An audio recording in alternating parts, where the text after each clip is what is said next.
achamani atulukira achamani amavenda kuno kwayaka moto ndiye alikoza kuona kuti kalikosa kalichimake kadi kitetezo chokima kwa mbili chamani watulukira ateya chitetezo ni chokima kwa mbili kaliba kupanga za masewera pano kuli andu kuli mwana wa mundu amaindabambo ndiye timafuna kuti timve ateya ayakula chani kuna chini wandu mbele ya kusongana pano ndiye timununga chita inu ndikukaa pamwepo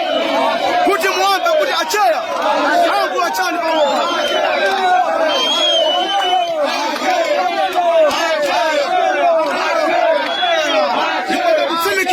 chitetezo ndichokima kwa mbili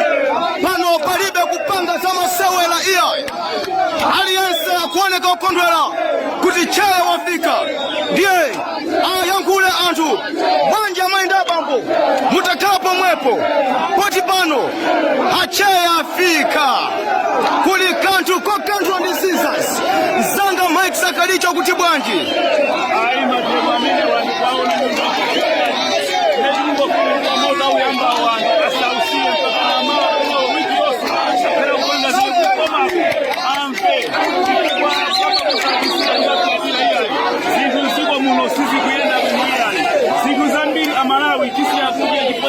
Msanga Mike Sakaliche iwe ndi amene wakupanga business yokwitsa sapato tinakudziwa bwino manyamula makontena kumaza kuitsa sapato pata kalipa ano kuzosiyanitsa bwanji ndi nthawi ya mbuyo amene unkapanga ma business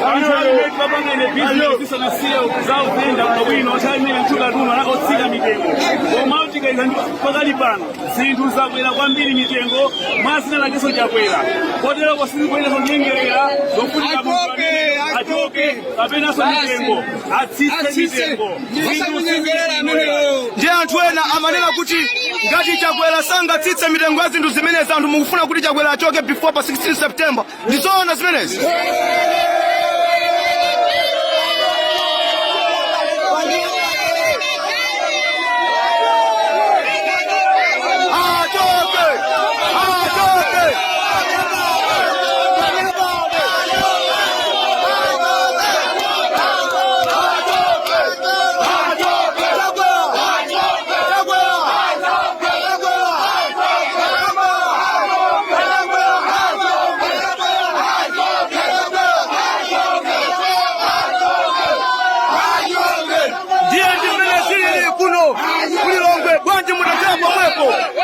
Ahmad Maloko, one cat, one